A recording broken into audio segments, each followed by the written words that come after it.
Good afternoon, everyone. Let's try this again for round two of the social media content calendar.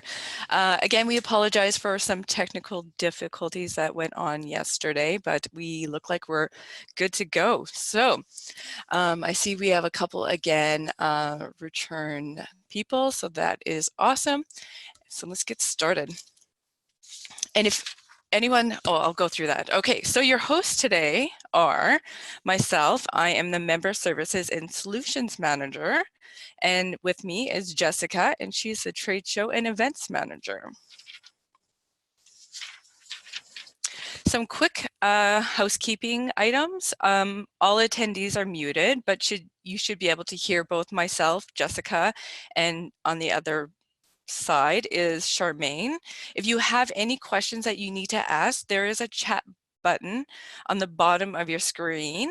And if you have that, just chat and both Jessica and myself will monitor the questions and we'll handle them at the end. And lastly, we will be taping the audio for this webinar and posting it on our website. And if you have any questions, feel free to either email myself or Jessica, and we will get those answered, and everything should be good to go there. So now, Charmaine, she has gratefully done 3 webinars for us. This is her 3rd and final one. She is the owner of Strategic Charm Boutique. Charmaine is a social media guru who helps entrepreneurs show their brand story and connect with dream clients and customers on Instagram and other online platforms. She works hard to help small business owners find their voice and define their messages so they can confidently communicate their passion for their industry, the work they do, and the values of their offers. We've included 4 contact resources for if you need to contact her: Instagram, Twitter, her email, and her website. So without further ado, we're just gonna pass this on to Charmaine. Hey everyone. I am very excited to be here. Again, sorry so much for yesterday's technical difficulties, but I'm so happy that you were all able to make it here today. Thanks again, Erin and Jessica, for the introduction. I am very excited to be talking about how to build your social media content calendar. As Erin said, I did do 2 other webinars for you guys over the last few months, and I'm most excited for this one because I find that a lot of people have lots of trouble trying to figure out how to create content. Content is the biggest roadblock people have when it comes to social media because we feel that either we have nothing to say, or we're feeling repetitive, or we feel like we're not interesting enough, and those are all not true. So today we are going to talk about all the different ways you can create content. You're also going to learn how to kind of narrow down your target audience and create content tailored specifically to their interests, and to find the right platforms to use to give your business a voice online. Again, discovering different ways to generate endless content, and then gain tools for how to create and fill a content calendar for advanced planning, and so much more. Like Erin said, if you have questions, feel free to put them in the chat box so we can go through the questions at the end. All right, so what I'm going to do to begin is to kind of give you a quick rundown of some of the key platforms you guys might be considering using for your business. So Facebook is the #1 social media platform in the entire world, and it has 2.4 billion users. That is the largest amount of users of any other platform. Even Instagram, even though Instagram is something we'll talk about as well, and it's my favorite platform, Facebook definitely has the largest audience. And if you haven't heard before, Facebook and Instagram are actually part of the same company now, so you see a lot of similarities between the 2 platforms. I would say if you're using Facebook, you need to really think about the target audience that is on that platform and looking at different businesses, right? So right now, users who are 65 and over are the fastest growing group of new users on Facebook. The largest demographic is 18 to 24. Even though that is true, I still would say if your target audience is adults who are 45 or 50 and over, Facebook is a good place to be. If you do have an age demographic of 18 to 24, you'll definitely want to be even more prevalent on Instagram. Like I said in the beginning, social media, it's all about knowing what each platform entails, how different people are using each platform, and deciding which one is going to be the right one for you. So again, if your target audience is 45 or 50 plus, your Facebook page is going to be a huge opportunity for you to connect with them. There's also a 50-50 split between male and female users. So depending on your target audience's gender, Facebook is probably a good option for that. So 74% of Facebook users log in every day, which is great for you guys because it means that people are using the platform regularly, and that gives them more opportunity to see your content on your Facebook page. Some of the content that performs especially well on Facebook, memes. People love memes. If you're not familiar with memes, essentially what it is, it's usually a funny graphic or short video that has some sort of a joke or relatable limerick on it. And those are really good on Facebook because they're entertaining, they're funny, and they are relatable and easy to share. Behind the scenes content is really good. So showing behind the scenes of your store, assembling products, doing DIY projects, things like that. Video tutorials. So if you're doing a video that actually shows your audience how to do something, whether it's how to build something, how to renovate something, how to paint something, that kind of content is really good on Facebook as well. Facebook is really trying to get users to create and share more video. One of the reasons for that is because video is one of the biggest performing pieces of content online, whether it's social media or other platforms. Because Facebook is the #1 platform in the world, they want to stay #1. And they know that YouTube is in the top 10 of top social media platforms, and they want people to share as much content, video content, on their platform as possible to kind of take away from YouTube. So I think that's actually going to be the end result. Probably not, but even still, video performs really well on Facebook. News, of course, performs well on Facebook as well. You probably see a lot of friends and family sharing news stories and updates, and people share that on their business page as well, where it's relatable. Tips. No matter what platform you're on, people like tips, people like to be educated, so the more you can share your skills and your knowledge with your audience, the more value they're going to find in your business and in your page. Timely content, so sharing content that relates to your business and that ties in something else that's going on in the world or in your city. Different stories, so whether the stories about your business, how you guys came to be, or just funny stories that you find might be relatable to both your business and your target audience. And GIFs. So GIFs are little graphics. It kind of looks like a boomerang, so it's a repetitive graphic that people find a lot of usually humor in. It's kind of similar to a meme, and they're easy to share content. Like I said, Instagram is by far my favorite platform, mainly because I know that's where my target audience is. And like I mentioned before, Facebook bought Instagram in 2012. So you'll see a lot of similarities between the two platforms, but they are still pretty different in how they're used, who's using them, and how often they're using these platforms. So of the 1.2 billion users on Instagram, 500 million, so about half, are on there every single day. And a lot of those people are watching Instagram stories. I believe I talked about Instagram stories in a previous webinar. So essentially what it is if you are on Instagram and you are clicking the profile picture of someone who is shown on the top of your feed, it's going to play a series of videos and pictures, kind of like a slideshow. That's where a lot of people are spending their time on Instagram stories. So I always tell my clients, if you are strapped for time and you find that you just can't put together that much content for your feed, at least your stories is a good backup because it's easier and quicker to share content there. And that's where most users on Instagram are watching content anyways. So over 50% of users on Instagram are under 34. So like I said, if that's your target age range, that is a good platform for you. Not to say that if your target audience is 45 and plus that you don't need to have a place on Instagram. I'm just telling you, the statistics that will help you differentiate one platform from the other and how it's being used and by who. Again, also a 50-50 split between male and female users. So 6 out of 10 Instagram users log in at least once per day, which is pretty good. What's especially important to pay attention to is that 90% of users follow at least one business account, probably more.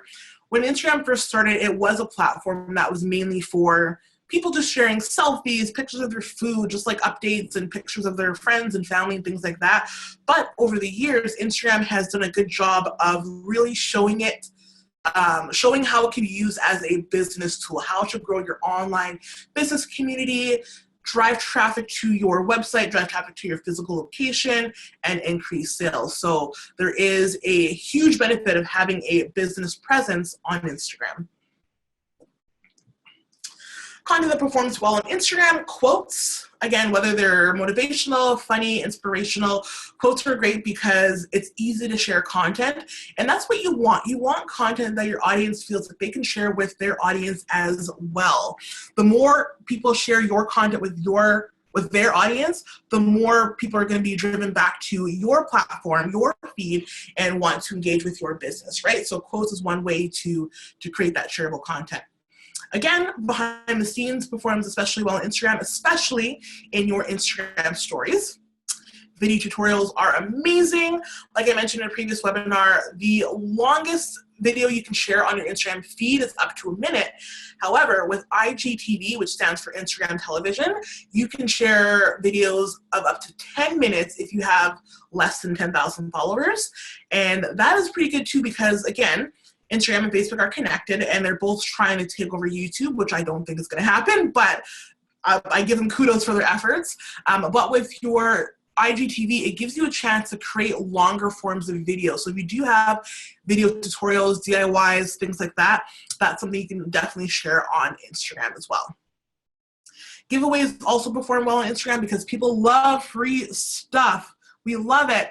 And the benefit to you of doing a giveaway on your Instagram feed or on social media in general is that it drives a lot more traffic to your profile. And hopefully all the new traffic, so all the new followers that you're getting are hopefully people who are going to stick around to see your other upcoming content. And hopefully that converts them into customers. Again, tips, educational posts work really well on Instagram as well.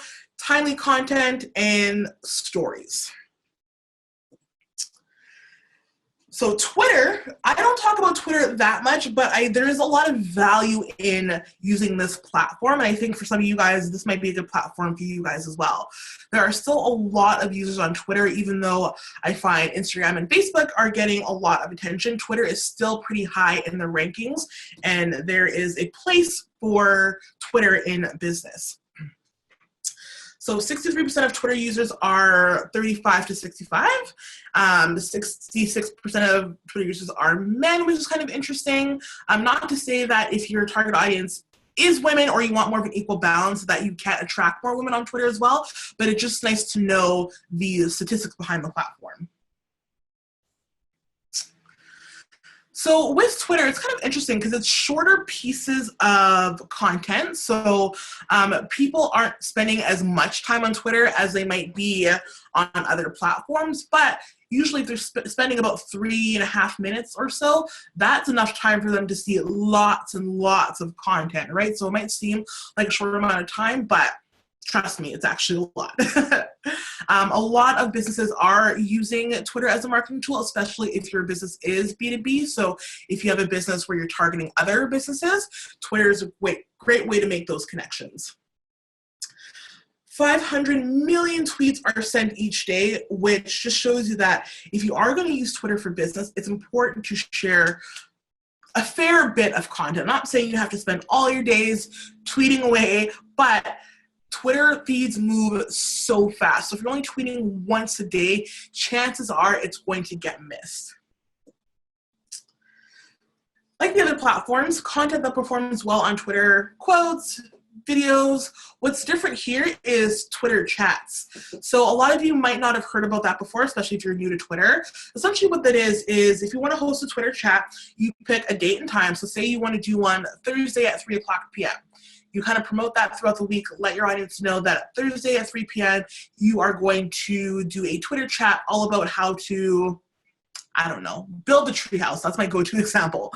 So what happens is people all get on Twitter at that same time who want to be part of that chat, and someone on your team facilitates a conversation about that topic, right? So say Gary is on your team and he's the one leading the Twitter chat. He will ask questions, and he will also make sure to include a branded hashtag that's specific to your business or specific to the topic of the chat. So every time Gary tweets something about this Twitter chat, he will use that hashtag, and that is a way people can find this Twitter chat and keep track of the conversations happening in that thread. So usually when people respond to the questions Gary's asking about the topic, they will also use that same hashtag so they can connect with other people who are talking about this topic.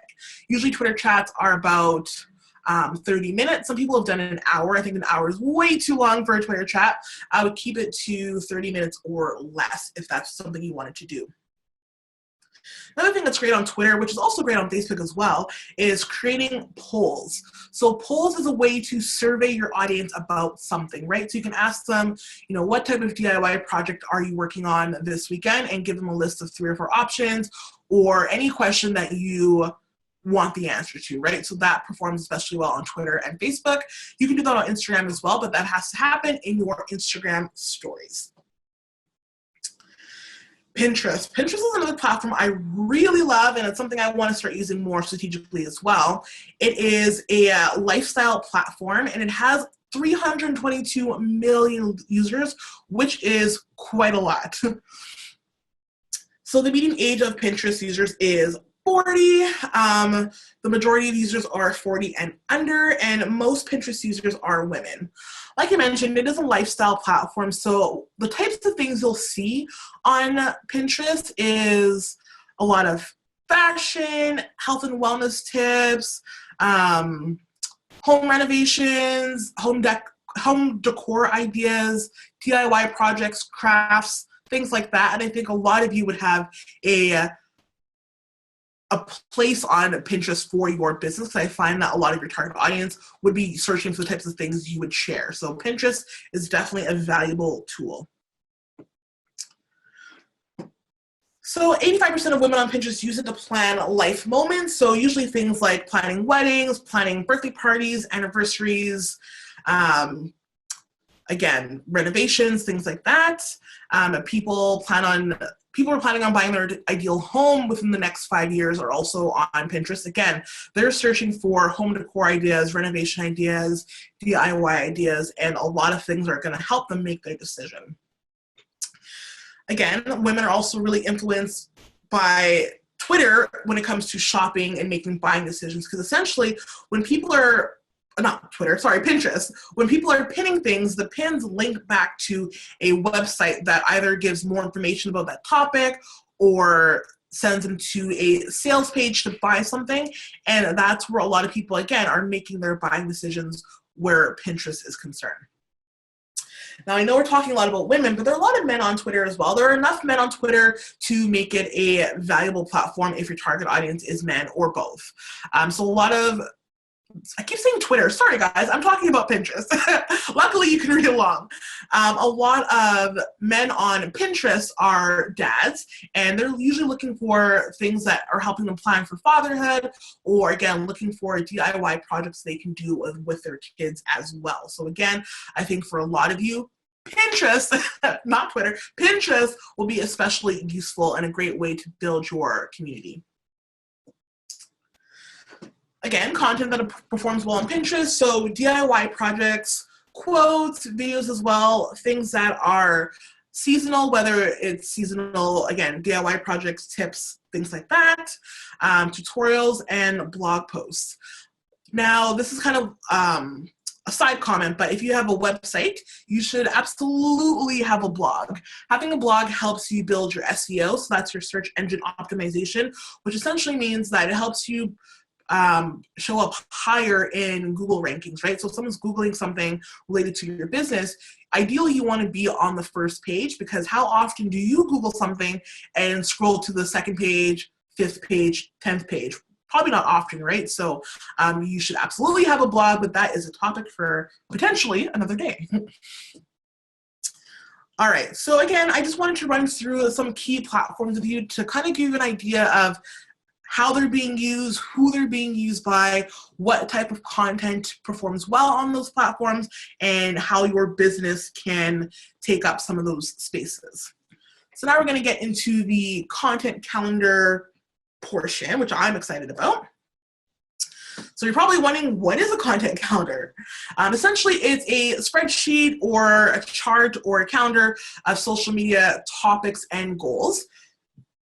They're often categorized by different social media platforms. So I'm not saying you have to create a separate calendar for Pinterest and for Twitter and for Facebook. It's something you can kind of put all together in one, so you can kind of look at it all as a glance. It could be as simple or as complex as you like. If you've never made a social media content calendar before, I think trying to start simple is the way to go. And then as you work from your calendar over time, you can kind of see how it's working for you and what tweaks you need to make, what other information you want to add in or track, and then just make those adjustments as you go. It's used as a brainstorming tool or as part of your content strategy. So essentially what your calendar is, it's listing out the different topics or themes that you want to implement on social media. So it's not necessarily the actual written content. It's just kind of looking at your calendar and saying, okay, Tuesday, I'm going to be talking about how to build a treehouse. Wednesday, we're talking about how we have this brand of paint on sale. Thursday, we're going to share a story about XYZ, right? So it's just kind of knowing what's coming ahead so you're prepared, you're planned, and that you have a good balance of content, right? Especially when it comes to promoting your products and your services, people don't want to be sold to 24/7, even though essentially they are being sold to 24/7, but they don't want it to be so in their face, right? Having a content calendar gives you an opportunity to space out your content so you can look at it and know, okay, you know what, we have 5 DIY videos here, we have a tutorial there, we have some promos here, we have a story there, and you know that you're creating a round of content for your online audience. Again, it lets you look at your content at a glance, and it also helps ensure the content quality and consistency, right? So the consistency on social media is key. I'll talk about how often you should be posting each day to different platforms, but essentially for Instagram, for example, I think 3 to 5 times a week is great. If you're posting less than that right now, that might be a goal to aspire to.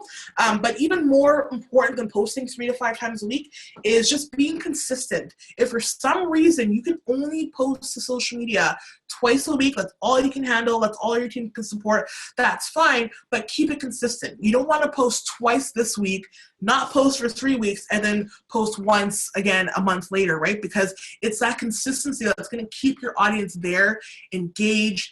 They're going to keep following you. And again, that's what's going to help convert them into paying customers, right? So consistency is key. Having your content calendar shows you, okay, I see that we're doing 3 posts this week, 5 posts this week, 2 posts that week. It kind of gives you a sense of what's coming up and where you might need to fill in some of the gaps that you've noticed. Also helps you just to be more efficient. I find planning your content in advance is the biggest thing that's going to help you, again, be more consistent and to show up in social media and to create quality content. Because the problem a lot of people have with sharing content on social media is that they're doing it on the fly. Okay, if you're not planning on sharing content and all of a sudden it's 2:30 p.m., you're like, oh no, we haven't shared anything all day, or we haven't shared anything all week, or even all month, I have to post something. Now you're gonna be posting something out of, out of fear, out of frustration, and just scrambling to get anything out there. And sometimes that content might be okay, or maybe it's great even, but more often than not, the scrambledness of the content you're creating is going to come across to your audience, and you don't want that. You want to plan it in advance. You want to be prepared to share your content. We will talk about scheduling your content as well to help you be even more efficient and consistent, but we'll get to that in a second. Another benefit of having a content calendar, it reminds you of timely events to consider, right? So if there are different holidays coming up or milestones or things like that, it's nice to have them plugged into your content calendar in advance so you know you can plan around it. more often than not, we get surprised. We're like, oh no, it's National Ice Cream Day, and that would have been a perfect thing for us to talk about on social media, and a good way to tie it into this project that we're doing, or something quirky about our staff. But because we weren't prepared, we missed it. So either we're scrambling to get something up for that day, or we just miss it entirely, right? So that's a missed opportunity. Another huge benefit of having a content calendar is that it just supports your business goals. So what you want to use your calendar for is not even just your calendar, but social media in general, is to support all of your business goals. That is the idea. So you want to think, okay, what are my business goals for the next month or the next quarter? And what can I share on social media that's going to help support those business goals? All right, so there are many different steps to creating your first social media calendar, and there's even more things I probably could have plugged in here as well, but I think this is a good start for you guys, especially if this is your first time doing it. So the first thing you want to do, again, I'll run through the quick list and then I'll go through them in a bit more detail. So decide what platform, software, or tool you like to use to create your social media content calendar. So all the different tools we talked about, or other ones as well. Like you'll notice we didn't talk about YouTube, Snapchat, TikTok, things like that. I don't think Snapchat and TikTok is probably right for your audience, but it is right for certain businesses. Deciding on the time frame of your content calendar, listing out your goals, again, choosing the platforms you want to focus on, figuring out how often you want to post to each channel, looking at what you offer and deciding when they need to be talked about online, plugging in major holidays, looking at your products and services and trying to figure out different themes or campaign ideas you can work into your content. Brainstorming monthly or weekly themes, that's kind of what we just talked about, and plugging them into your content, filling any gaps you have, and actually start writing some of your posts, getting related images, getting your hashtags if you're using Instagram or Twitter, and then scheduling them in the scheduling app of your choice. So let's go through these in a bit more detail. All right, so step one is to decide what platform, software, or tool you'd like to use to create your content calendar. One of the simplest things to do, actually might not be simple depending on your level of experience with these platforms, but an Excel spreadsheet is a lot of people's go-tos. It's great because you can have different columns for different things, which I'll show you in a second, and it just provides a nice layout. You can also keep it simple and just use your Google or online calendar as well. So if you don't use your online calendar for actual appointments or meetings or things like that, you might want to use it for your content calendar. You can also just use a simple Word document and set it up however you like, whether you want to use a pre-made template or if you want to create something on your own. Or you can use the content planner. So the content planner is something I use and I love it. I've been using it for a couple of years now. And essentially what it is, it's a physical planner specifically for your social media. So it's something that sits on my desk, and before the end of the month, I would start creating my content calendar for the month ahead and plugging in all the things I talked about. So promo ideas, holidays, and things like that. And I'll show you a bit more about that in a second. So here's an example of one of the content calendars I use for one of my businesses, Hustle and Charm. So this is one way to do it. Again, there's no right or wrong way to create your content calendar. It just depends on what works for you and what's going to help you be more consistent, on track, and efficient. So essentially how I laid this out doesn't all necessarily fit on here, but what I did is I outlined the dates here, so the days of the week and the dates, and then for each day, because we were posting every day, I would write down what the topic or theme was for that day. So we've done some Motivation Mondays, we did Testimonial Tuesdays and Biz Tip Tuesdays. We talked about different events we wanted to promote, different giveaways that we were doing, and that was just like a quick snapshot of what I want to talk about each and every day. The idea here, and this is what we started doing later on, is this is where we would copy the caption so we can kind of see what the caption was to go with that theme, and we can keep track of that. This is when I had someone on my team who was helping with social media. So what she was actually doing was writing the captions in the scheduling app she was using. And once I realized she was doing that, I let her know that it's better to copy them into here, because what if something happens and we need to go back to that content or repurpose it for other platforms, and we can't because now it's only in one space. So I recommend, what I usually do for myself is I will write out my captions to go with these themes in a Word document because I just like doing that better. And then I just copy them when they're done into here so I can look back at this and reuse them, because there have been times where even I'm scrambling to post something. I'm like, you know what? I wasn't prepared for this week. I need to post something. So I will look at my content from 3 months ago, 6 months ago, a year ago, and find something that's still relevant, because just because you post something once, it doesn't mean you can't share it again, right? What is the probability that someone is going to see this post that I shared 8 months ago and see it today and be like, oh, Charmaine, you posted that 8 months ago. Like, what are you doing? It's duplicate content. That's not going to happen, right? So also keep in mind that your audience is always growing. So not everyone who was following us, not everyone's following us now saw this post 8 months ago, right? So some people are new. So don't be afraid to repurpose some of your content if it is still relevant to your audience. I wouldn't do that. For example, I wouldn't repost something I shared 2 weeks ago because that's too soon, but give it at least a few months. So yeah, so that's what we did. So we had topic and theme here. We would copy the full caption here. And for a while, we were posting twice a day just because we have so much content. So I made a second column to figure out what other caption we were going to share that day as well. Here is where she would write down, or I would write down, what type of image we want to use. So either if we had a specific image to go with that post, or if we had just a type. So if I said, you know, girl on computer, she can look at a stock photo and find one to go with that post. We also had a column for Instagram stories here. So we would have some of our members doing takeovers of our Instagram account. So I wanted to have a place to keep track of who was doing takeovers. So that's something you guys can do as well. I talked about this in the Instagram webinar. So if you have a team of people, whether it's a team of 3, 5, 10, whatever, what you could do for Instagram is do takeovers. So maybe, you know, the CEO or the manager or whoever is doing a takeover one day. What they do is they pop into the stories maybe, I don't know, 10 to 15 times a day or less if they're a bit more shy, and they would share things about your business. So they talk about themselves a little bit, talk about their role in your company, talk about what the day-to-day is like in your business, talk about their favorite projects, their favorite products, DIYs, things like that. And it's a way to let your audience get to know the people behind the brand, because again, gone are the days where people just want to buy from anyone. They want to see who exactly they're working with, what their vibe is, if it matches their vibe, and that's when they're more willing to invest and pay you for what you're offering. So I recommend doing story takeovers. If we want to do Instagram lives or Facebook lives, we would put those topics here as well.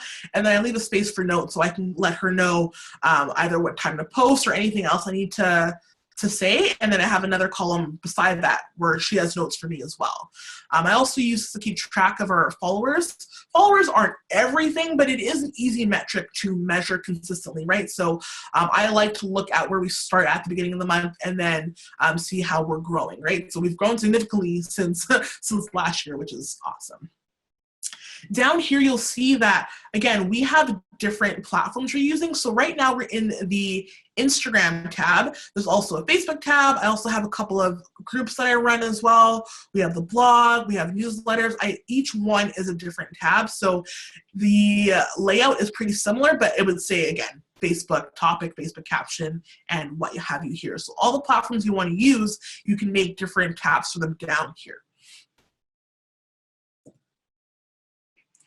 Okay, so this is a picture of the content calendar I was talking about. Now, it is something that's a little bit more feminine, but it's for me, it's super fun. I love playing with stickers. I love bright colors, so something like this is perfect for me. And again, I like the fact that it's a day planner that is made specifically for planning out your social media content, right? So this was taken from her website, so it just kind of shows you a little bit about what it looks like and how it's can be used. So again, tracking your growth on different social media platforms, so Instagram, Facebook, Pinterest, talking about your money goals as well if you want to, your theme for the month if you have a theme for your content. You don't have to have a theme every month, but it's something that might help you, again, be more efficient with some of your content. and then any other weekly goals that you have each week. And then what I do with mine is I use, again, the Instagram and Facebook stickers or whatever stickers I have here, write them down here or stick them here, and then write down what topic I'm sharing on each platform and when I'm doing live videos, what type of stories I want to share, and things like that. So those are just a couple of different tools you can use to actually lay out your content calendar. So that was step one. The step two is to decide on the time frame of your, the time frame your content calendar will be created for. So you can do it every week if you want to. So maybe that is something you want to start with. Maybe Sunday or Monday, you sit down for half an hour or less or more, depending on how in-depth you want to get with it, and think about, okay, what do I want to share this week on social media, right? So you can do it for the week if you want to. I recommend doing it for the month if you can, because I think doing it for the month is going to help you better in the long run, just because, again, it's a better snapshot of the type of content you're sharing. And I find that when you're in content creation mode, you might as well keep that momentum going for as long as you can to create as many posts as you can while you're in that state of mind. Because again, you guys aren't marketers. Social media is not the main part of your business. It's a small part of what you need to do to help reach your business goals, but it's not everything, right? So the more efficient you can be, the better. You can also do it quarterly as well. So if you want to create your content calendar by Q1, Q2, Q3, Q4, and do your content planning for 3 months at a time, absolutely go ahead. Keep in mind, you don't have, like, any type of content you write in your content calendar, you don't have to stick to it. No one has seen your content calendar for you. So if you decided that you want to do a Motivation Monday for three months, and all of a sudden you decide that you don't want to do that anymore, you're not stuck with it. You haven't promised that to anyone. No one is seeing your plans. You can always change it. So don't be afraid to plan a little far in advance, just to give you some ideas, and you can tweak it along the way. A yearly or an annual content calendar can be great as well. With that one, I wouldn't get too in-depth with the entire year at once, because so many things change in a year. The things I would do in the year is plug in things that won't change, like plug in holidays, anniversaries, milestones, because Christmas is always on December 25th, right? So it's not like you have to see if something else is going to happen that day. You know that's Christmas. So if you do want to look at it for a year at a glance, you can plug in things that you know aren't going to change, and just general ideas. Step 3 is to list 2 to 5 business goals that your social media content can support for the length of your content calendar. So whether that's the next week, month, year, or what have you. Some common goals that people have, regardless of what their business is to build an engaged online community. So people who are actually looking at your content, sharing it with their audience, commenting, send you direct messages, things like that. Maybe some of your goals is to showcase something new. So maybe you have a new line of product that you want to share with your audience, and you want to keep that top of mind. So you know you're going to plug that in a few more times than some of the other products in your content calendar. Another goal can be maybe you want to increase foot traffic or web traffic. So either traffic to your physical location or to your website. Depending on where your website's hosted, mine's on Squarespace. The analytics are probably easy to find and easy to read and understand. So when I go into Squarespace, I can look at my analytics, and it tells me exactly how many people came to my website this week or today or this month or this year. It gives me a percentage. It also tells you where your traffic is coming from. So they'll tell you that 50% is from Instagram, 2% is from Google searches, and what have you. So that could be one of your goals, and that's a quick tip on how to measure that. Another goal is, usually everyone's biggest goal is to increase sales of a specific product or service, or to increase sales in general. So we all have this goal. I do want you to keep in mind, if you're still newer to social media, it takes time to build a community. It takes time to build up the know, like, and trust factor that people need to have before they invest with you, right? So I don't want you to be consistent in posting great content for a month and wondering why sales haven't increased or traffic hasn't increased. It takes time. Give it at least 3 months of doing your content consistently, and give yourself time to grow and see those changes and tweak things as you go. What's working for you right now might not work for you anymore in 6 months or a year, right? We always have to change, we always have to evolve. Social media is changing like every second, it seems like. So once you build out a content strategy or a marketing strategy, know that it's not set in stone. It's going to change just like your business is going to change. Step 4 is to choose the social media platforms you'd like to focus on. So you want to think about, where does your target audience spend the most time online? If you go back to the first few slides, that'll give you a quick snapshot of what that looks like. Again, I kind of broke down how many users on each platform and what the age demographic is on those platforms as well. You also want to think about other aspects of your target audience and what they might want to see and hear from you on social media, right? So I get people to create client avatars, or just to kind of outline what they think their target client might be. So think about your audience and think about how old they are. So pick an age range between 10 to 15 years. I don't want you to say your target audience to anyone who's 20 to 50, because the way you talk to a 20-year-old is different than how you talk to someone who's 50, right? Their life is different, their experience is different. They're not gonna receive information in the exact same way, which is why you want to kind of shorten that age gap. Doesn't mean that you can't target a 20-year-old and a 50-year-old at the same time, but you just want to make sure that the content you are creating is geared towards your ideal client, the client you want the most. You also want to think about different things like their attitudes, their behaviors, their struggles, their interests, their hobbies. And when you make a list of those things, you go like, okay, this is who my target audience is. This is what they like. This is what they don't like. This is what they're struggling with. How can I create content that appeals to those people, right? And when you think about that, that will also help you decide what platforms you want to use as well, and it'll influence your content calendar. Then you want to decide how often you like to post to each channel. So on average, it's pretty good to post to your Facebook page 3 to 7 times per week. Again, it could be less if you need it to be for now, but just be consistent with it. If you can only post to your Facebook page once a week for now, that's fine, but be consistent. If you're going to post once a week, it better be every single week. Once per day on Instagram is ideal. Twice isn't bad. If you do twice on Instagram per day, I would do 1 in the morning, 1 in the evening, so make sure it's spaced out, but once per day is fine. 3 to 5 tweets per day on Twitter is ideal. Again, you want to space it out a little bit.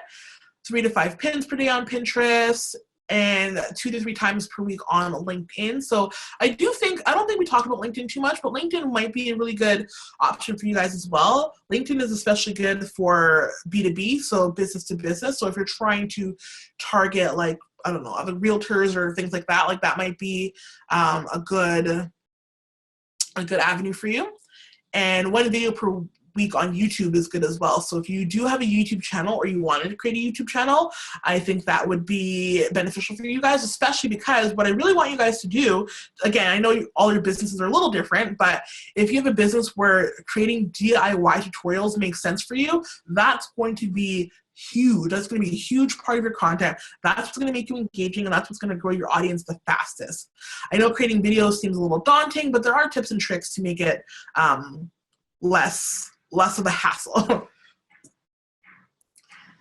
Then you want to look at the products and services you offer and decide when they'll need the spotlight, right? Because some products and services might sell better in certain seasons, so you really want to highlight those. Or maybe it's the opposite, and you know that there are slow seasons for certain products and services, and you want to boost those up, right? If you don't sell, I don't know, hammers. If you don't sell a lot of hammers in February for whatever reason, maybe you want to create a campaign or do some kind of content theme about hammers so you can kind of boost up sales during a time when they don't sell the most. You also want to think about when you're going to be introducing new things and when that's going to happen, because you want to plan for that in advance. You don't want to plan to introduce something new and the day it's available is the day you start talking about it. You want to build up that momentum, get your audience excited about this new thing that you're about to offer them. So when you do launch it or offer it, you're not launching to a cold audience who's never heard of it. You're launching to a warm or hot audience who's already heard of it and is excited and is waiting on the other end of your computer to buy that thing. The easiest thing is to plug in major holidays, acknowledgements, or milestones that could be relevant to your business and your target audience. So again, major holidays like Christmas, Easter, Halloween. You don't have to talk about these holidays, but if you're comfortable doing that, if it aligns with your business to talk about Christmas and Halloween, by all means, go for it, especially if you know your target audience is probably celebrating these things as well. You also want to look at other maybe lesser known holidays, like International Women's Day is coming up on Sunday, March 8th. That would be a huge one. No matter what business you're in, there's some way to work that into your content. Small Business Saturday happens in November. That's something you can work in there as well. There's also a lot of made up national days, like again, National Ice Cream Day, National Dog Day, there's National Taco Day, like there's so many national fun holidays like that. So all you have to do is Google it, like Google fun national marketing holidays, and it'll give you a whole list for the entire year. You don't have to talk about all of them, obviously, because there's literally at least one for every single day, but talk about ones that you think you can have fun with your content. Your business anniversary is a huge acknowledgement and milestone. So if you've been in business for 3 years, 5 years, 10 years, however long, that's something you want to share with your audience because you want to make them part of that journey with you. Birthdays can also be a big thing as well. So sometimes if you, some companies, what they do is they do birthday shout outs to their staff on their birthday. So something you want to do, absolutely you can. Just make sure you plan for that in advance so you don't forget. So once you plugged in all of your major holidays and milestones and things like that, you can look at your products and services and holidays and brainstorm some themes, campaigns, or content ideas around those things, right? So maybe, again, Christmas is coming up, and maybe you want to do a series about, DIY Christmas gifts or decor, right? So maybe you want to show people how to make a toy chest or a rocking chair or something like that. So maybe that's part of your content. For International Women's Day, you can do something really cool about like women who build, right? So showcase maybe the women in your company or your organization or your small business, or feature a lot of women you admire, your company admires or aspires to, or who you see building really cool things, or just something that fits in with that theme. So I think there's a lot of potential and a lot of opportunity for that. But again, that's happening on March 8th. So if you want to do that, you have to kind of get on that right now.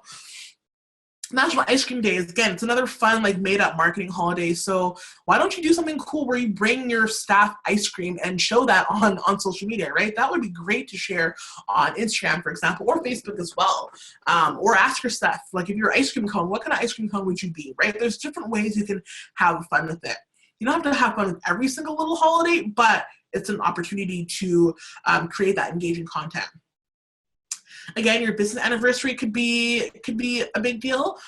So you can maybe have a promo attached to that. So maybe if you're celebrating 3 years or 30 years in business, you want to offer a 30% discount just for fun. You also want to brainstorm monthly or weekly themes and plug them into your calendar. So we've talked about this a couple of times, probably in the last 2 webinars we talked about this. You can do a Tip Tuesday where every Tuesday you're sharing a tip about something on your social media. DIY Wednesday, so maybe once a week you're sharing a quick video or a quick photo series about how to build or how to create or how to make something. You can do a behind the scenes Saturday if you want to. I like alliteration, it doesn't have to be that cutesy and catchy, but just gives you some ideas on how you can incorporate weekly themes into your content. You can also do like a monthly theme as well. So maybe, September is back to school month. So maybe there's something you can do with that. Maybe you're highlighting different crafts or projects parents can do with their kids or what have you. Or maybe, it's back to school. Maybe you want to redo your children's bedroom or build them a tree house or anything like that. That's something you can have fun with. And home improvement, that can be like a weekly theme. That can be something you really want to focus on for a month in the summer, especially, times where people are spending time improving their home. I think a lot of those things happen usually in the summer because it's nice out, there's no snow, and it's a lot easier. So maybe, June, July is when you really want to focus on that aspect of it. Once you do all that, you want to look at your content calendar and figure out, okay, are there any gaps here, right? You've plugged in your holidays, your themes, your campaigns, all these things. Are there any other gaps that you can fill in with additional content? So again, tutorials, reviews. If you have client or customer reviews, that's something you can share on social media regardless of the platform. Quotes, again, I said, are really good and easy to share for people, promos, takeovers, or you can decide to do some paid advertising. So if you want to do some ads, you can plan out when you're going to do that, how much you're going to spend, and what type of results you're looking for that. I always tell people, if you're ever feeling stuck about what to share on social media, or you feel like you don't have any more content, your default should always go to tips and education, right? You want to make sure you're providing your audience with as much value as possible.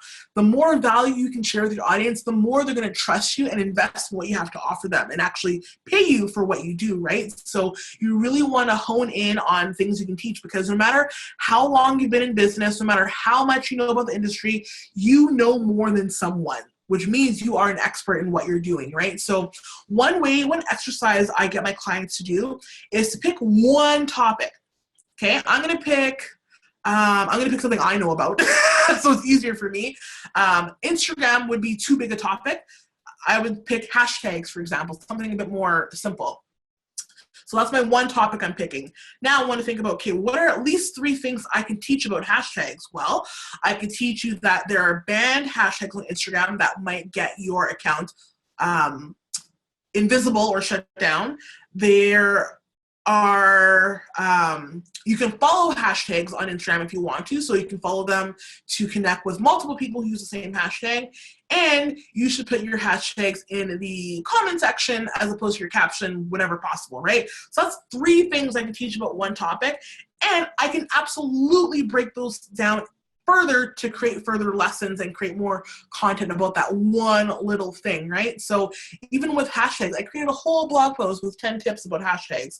So that's one exercise you can do. If you feel you're running out of content, default to thinking about, okay, well, what can I teach? What can we teach our audience? Pick one topic, break it down, and break it down even further to create more posts. Then you actually want to start writing some of your posts. So for me, what I do with some clients is we use a shared Google Doc. So if they have other people contributing to that content as well, then it's easy for everyone to have the latest version.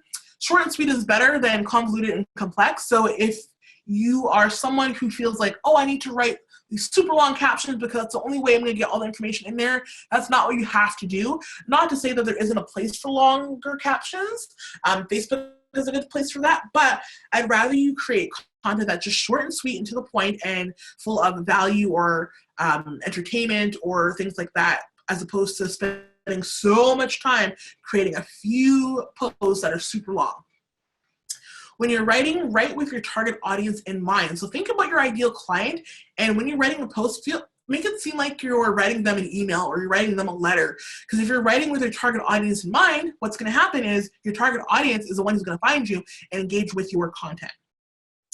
Keep your brand voice in mind as well. So you should all have a voice for your brand, and you want to make sure you're staying true to that. So don't write your content in a way that you think other companies who do similar things are doing it. Write the way you want to do it, and that fits with your brand and your vibe. No matter what platform you're on, it's great to include open-ended questions to increase engagement. So it gives people an easy way to comment and interact with your content. You also want to gather high quality images to pair with your content. Unsplash is one platform you can use. It's unsplash.com.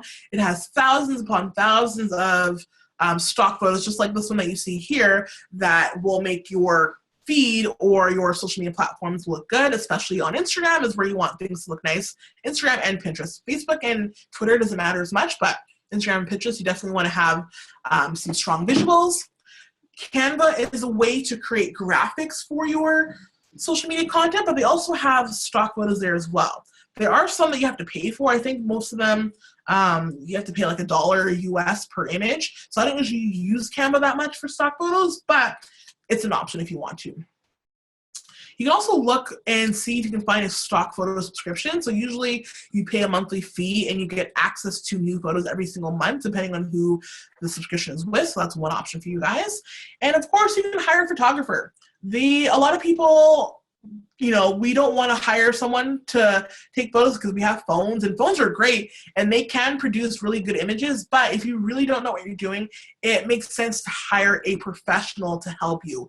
And when you do hire someone who promises to give you a lot of images, right? So if you're spending $150 and you're only getting 10 images, that's not good. You want to have at least 50 images that you can spread throughout your social media content.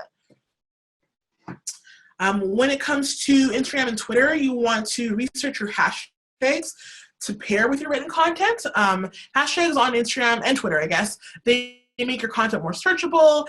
They should relate to your content, your brand, and your target audience. And like I was saying earlier, it's best to post them in the caption of your post if you're on Instagram.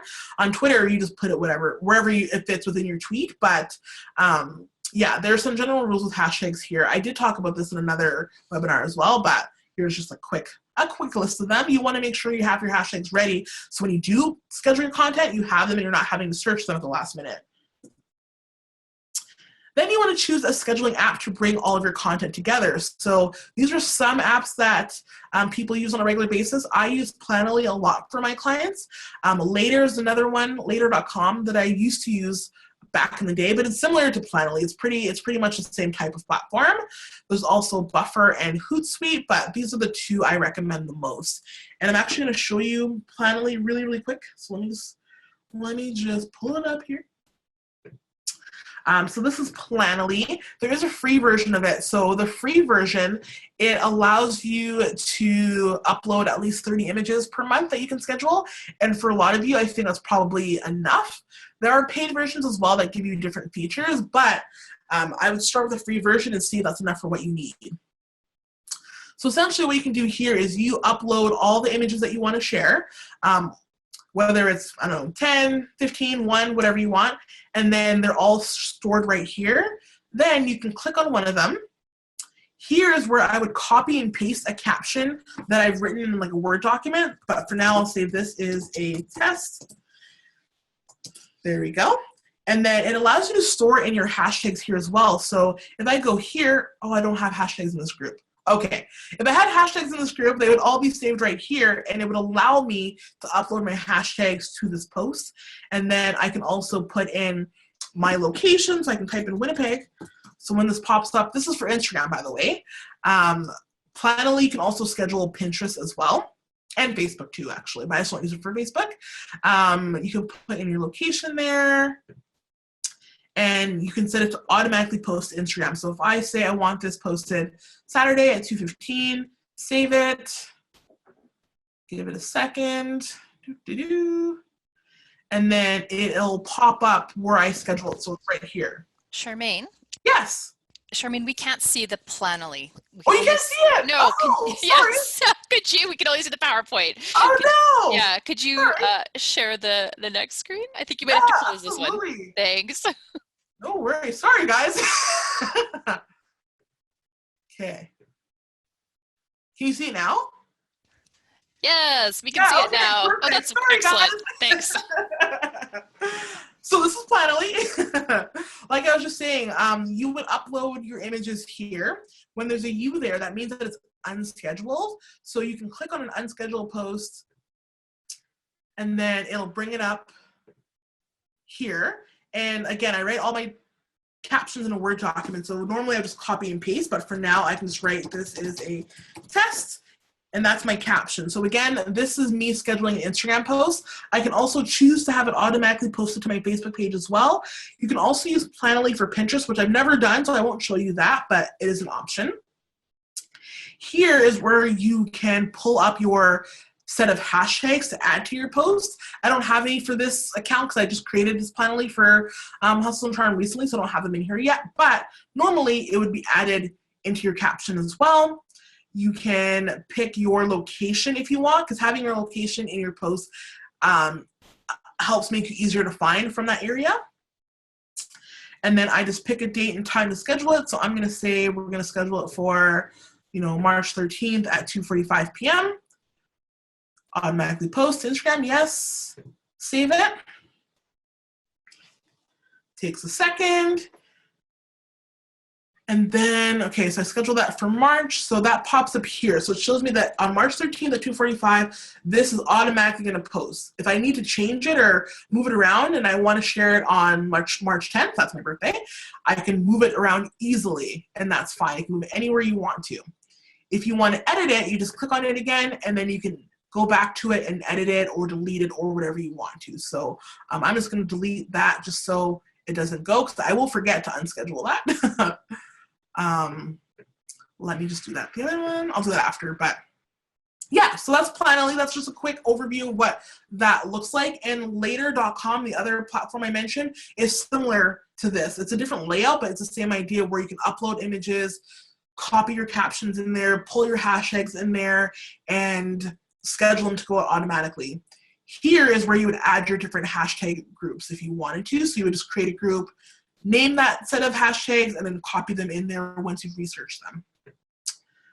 Okay, now I'm going to go back to the other screen I have here.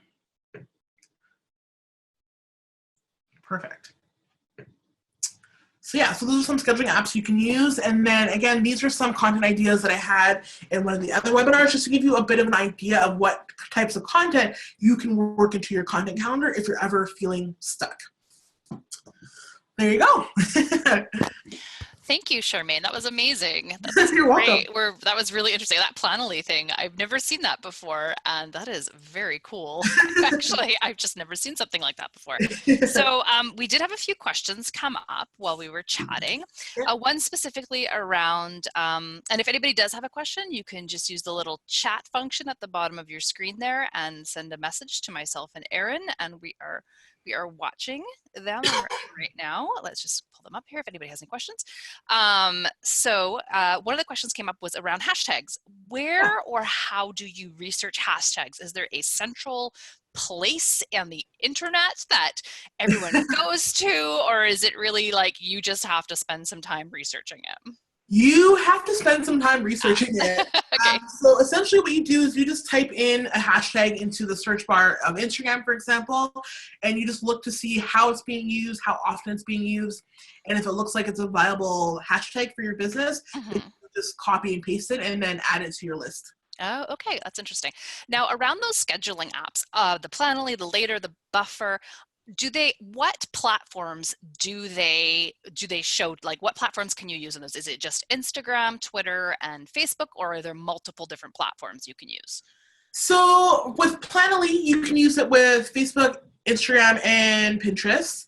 A Buffer, I think you can do almost all platforms, so including, I think that also includes, let me see, Buffer, Twitter as well. Hootsuite is probably one that encompasses the most, so it encompasses all of those, including LinkedIn and a couple other platforms too. So it kind of depends what you're looking for. Oh, okay, that's really interesting. So really it depends on what platforms you're using. You can find the best planner for your business. Yeah, awesome. Exactly.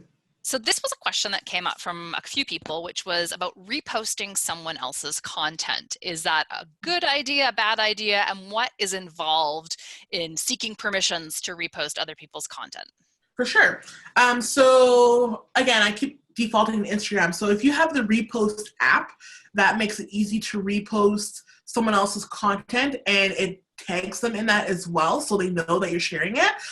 If you're not using the repost app and you're just sharing someone else's content, you always want to either ask them or tag them in that image or in your caption as well, just so people know that that content is from someone else. Sometimes too, it's just a matter of looking at someone's profile, because sometimes in their profile it'll say, don't use my images, or don't take this, or don't take that. So just make sure you're paying attention to what their profile says. But for the most part, it's better to either ask them straight up, so either giving them a message or a DM, or sharing their content, but make sure you tag them so they know you've shared it. Ah, okay. So giving credit where credit's due. Yeah. So that actually is another question that came up too. And this will probably be, if I don't see any more questions, this will be our last question before we wrap it up. Where do you find photos? Like you mentioned a few that you have, but you know, like, are there other places? Like I know a lot of people will just go to Google and download an image, which I'll probably Yeah. isn't the greatest idea when it Don't comes do to that. photos. Don't do that. Okay. So Yeah. where do you buy them? Where do you find free photos? Yeah. Where do you find photos to pair? Absolutely. So I'm going to share my screen again real quick. Okay. Give me one quick second. No problem. Yeah, definitely don't Google images and just use them. You can. If you do that, you follow the same rules where you tag the source that you got it from, right? So Okay. Yes. tag the website or the other social media account that you got it from. Mm-hmm. So give me one quick second because I just want to show you Unsplash really quick. So I've mentioned Unsplash a couple of times in different webinars. Yeah. Can you see the screen? Yeah, we can see that. Yep. Okay, That's great. perfect. Thanks. So you just go to unsplash.com and you don't have to sign up for anything. It's free. These are images that you can share.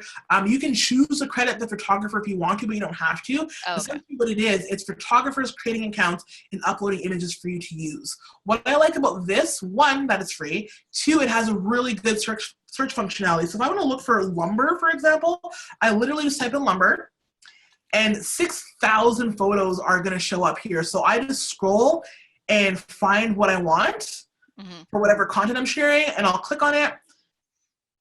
Awesome, I want that. I'll click out, just download it, and now it's downloading already. And it just says, again, attribution is appreciated, but you don't have to do it if you don't want to. And that's it. It's also good if you just want to search for scenery. So if you want to search for backyard, for example, it's perfect. If you are trying to incorporate a lot of your brand colors into your feed and you find that it's lacking some colors, you can literally type in any color. Just type in yellow and see if some of these images match what you're looking for. Oh, that's fun. So if people are doing some sort of theme around something or a color Exactly. for spring, they can use some fun images for free. That's Yeah, awesome. exactly. Oh, that's great. Well, I don't see any more questions coming up on the feed. Erin, we're good? Okay. Well, thank you so much, Charmaine, for doing that. We only went a few minutes over and we appreciate everyone attending. Our next webinar is on March 24th. Our topic is Google Your Business. I mentioned this yesterday, and our presenter will be Adam Dooley from Dooley Communications. He is going to talk about the power of Google and Google My Business, and how people respond to Google reviews, and how people deal with Google reviews and other items like that. And I also wanted to make a quick shout out. We do have a networking event in Edmonton on March 4th. Our President Liz Kovach and our Membership Solutions Manager Erin will be hosting it at the Rec Room at West Edmonton Mall at 5:30 on March 4th. So please consider signing up and attending that. Thank you so much, and we'll see everybody on March 24th for our next webinar. Thanks, guys. Bye.